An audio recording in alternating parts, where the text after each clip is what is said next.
جئنا إلى الدنيا كي ندعو إلى الله، لننشر الخير في الكون الذي حارى، ونرسل العطر من روض الهدى الزاهي، ويشرق السلم أنوارا وأنوارا.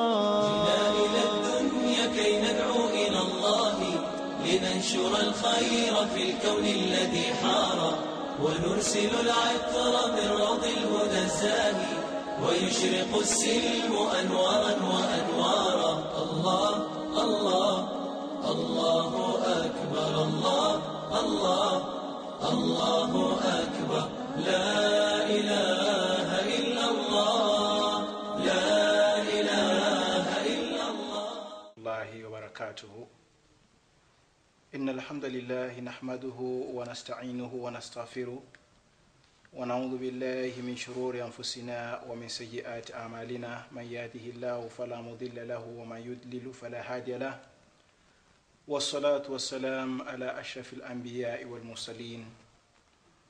Watazamaji watukufu, baada ya kumhimidi Allah subhanahu wa ta'ala na kumtakia rehema na amani kipenzi chake mtume wetu Muhammad sallallahu alaihi wasallam, hatuna budi kuwa wenye kumshukuru Allah jalla sha'nuhu kwa neema zake zote ambazo ametunemesha nazo, na yeye ndiye ambaye ametuafikia na akatuwezesha kukutana katika program kama hii, tukimuomba Allah jalla jalaluhu atunufaishe kwa kila ambalo litajiri katika mkao kama huu. Mazungumzo ambayo inshallah tutaduru nayo katika mkao wetu kama huu ni kuhusiana na jambo la kusubiri ambako yamejaa maneno ya Allah subhanahu wa ta'ala ndani ya Qur'ani kuhusiana na jambo la kusubiri, na katika maneno vile vile katika hadithi zilizo sahihi zinazoonesha fadla, zinazoonesha ulazima wa jambo hili la subra katika maisha yake Muislamu, bali subra ikapigwa mfano katika imani yake Muislamu, ikapigwa na mfano wa kichwa katika huu mwili wa mwanadamu. Hakika ya mwili utakapokosa mkono, basi mwili waweza ukafanya kazi na ukafanya shughuli zingine, au ukakosa mguu, au mwili ule ukose macho ama ukose masikio, mwili ule bado utakuwa wafanya kazi kiasi ambacho utaweza. Lakini ndugu yangu mtazamaji, hakuna mwili ambao hukosa kichwa kisha mwili ule ukaendelea kufanya kazi yote au kuleta manufaa yoyote. Ndivyo mfano wa hii subra katika imani ya mimi na wewe. Manake Allah subhanahu wa ta'ala ashasema, wala nabluwannakum bi shay'in min al-khawfi wal-ju'i wa naqsin min al-amwali wal-anfusi wath-thamarati, tutakuonjeni, tutawajaribu kwa njaa, kwa hofu, kwa njaa na upungufu wa mali na makulima na matunda, na pia upungufu wa nafsi, yani kufiliwa. Wabashiri sabirin, lakini uwape habari njema wale wenye kusubiri. Aya kama hii ni miongoni mwa zile ambazo zinaonesha ulazima na umuhimu wa jambo la kusubiri, kwa sababu Allah subhanahu wa ta'ala ashatoa ahadi ya maonjo na kutahini juu ya waja wake. Ndugu yangu mtazamaji, subra kwanza ni katika akhlaqul mu'minin alfadhila, ni katika zile tabia za waumini zile bora kabisa tukufu. Muumini katika ukamilifu wake wa tabia zake lazima kuweko na tabia hii ya kusubiri. Ahibati fillah, hii subra ni katika akhlaqul mu'minin alfadhila, ni miongoni mwa tabia za waumini zile tukufu, zile kubwa, zile muhimu, kwamba katika tabia zetu ambazo tuatakana tujipambe nazo, miongoni mwazo Muislamu asisahau kujipamba na jambo la kusubiri. Asisahau kujipamba na jambo la kusubiri.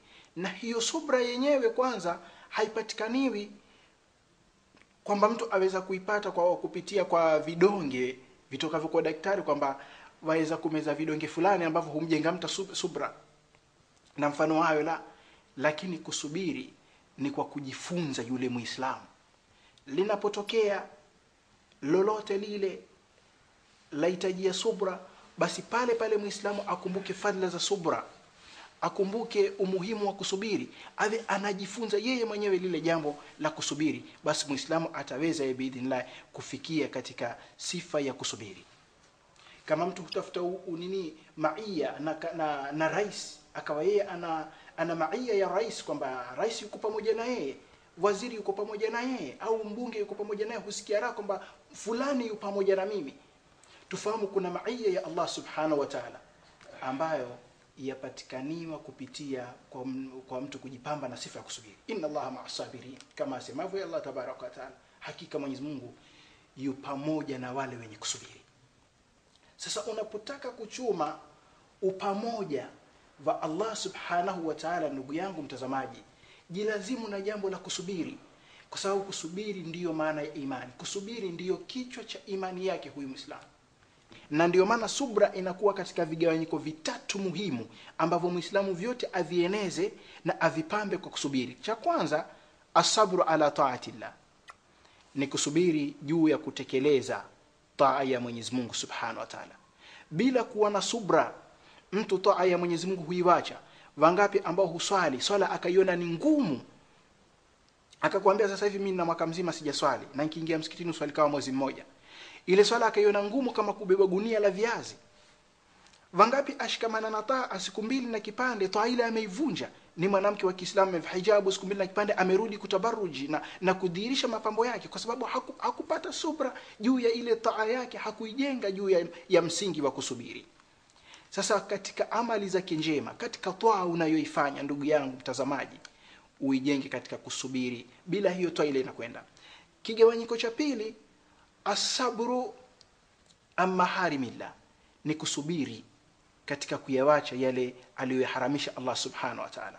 Umewacha makosa fulani, ulikuwa mshirikina, ukaingia katika tauhid, mpaka mtu asubiri katika hilo. Maana yale maovu na mabaya siku zote huwa yanavutia nafsi, yanapendeza, huwa yana kila sampuli ya kivutio.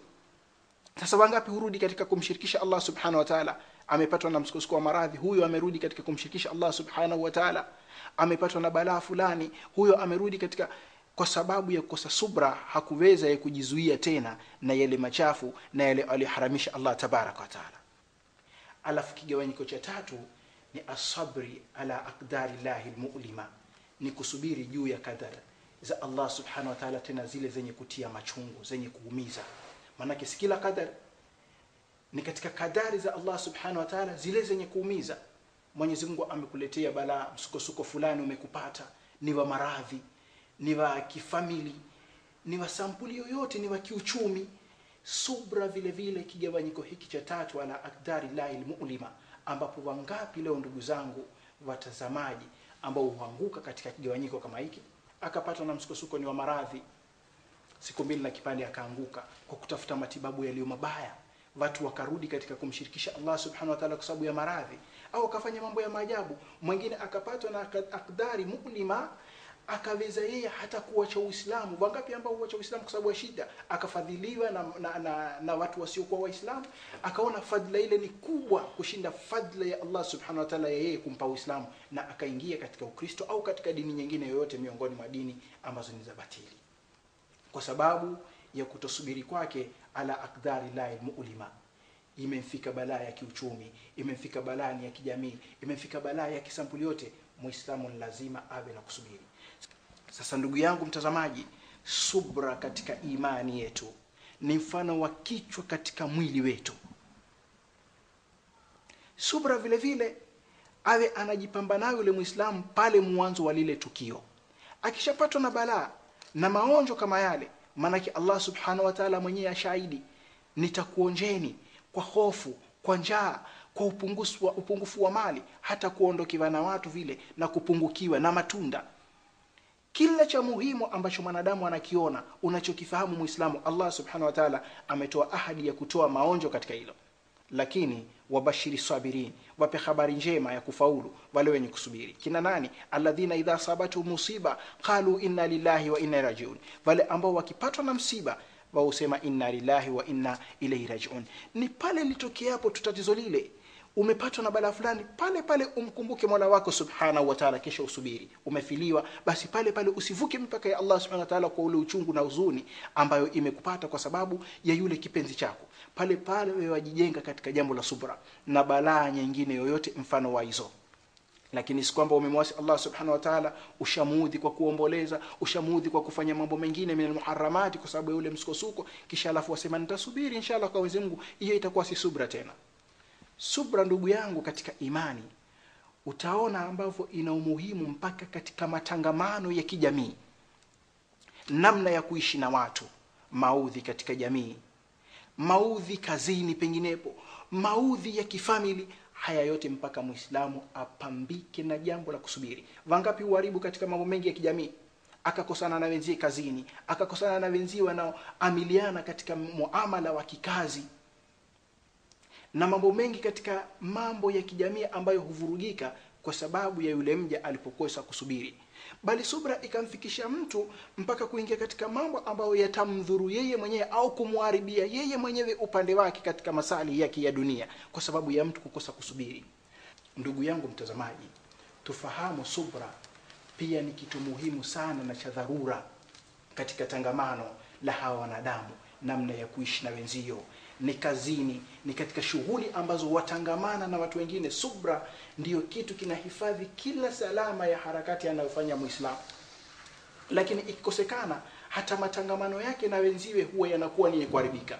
Na mtu mwenye kukosa subra huharibu kila siku katika mambo muhimu, katika mambo yaliyo makubwa na mambo yaliyo madogo, kwa sababu ya mtu kutojipamba na kusubiri. Mtu akafanya mambo ya maajabu ambayo hadhaniwi kama anaweza kufanya jambo kama lile, ima ni la hatari au la madhara au la uharibifu kabisa au la kumharibikia yeye mwenyewe kwa sababu ya kule kukosa kusubiri. Ndugu yangu mtazamaji, tumuombe Mwenyezi Mungu Subhanahu wa Ta'ala atupambe kwa sifa na tabia tairifu kama hii, atujalie miongoni mwa wale wenye kusubiri, atufufue pamoja na wale waliosubiri. Wassalamu alaykum wa rahmatullahi wa barakatuh. La ilaha illa Allah, la ilaha illa Allah. إسلامنا جاء ليبقى السلام ضياء ونورا في دنيا الظلام. إسلامنا جاء ليبقى السلام ضياء ونورا في دنيا الظلام. فالعدل هنا نام بين الأنام لنحيا جميعا في ظل الوئام، لنحيا جميعا في ظل الوئام.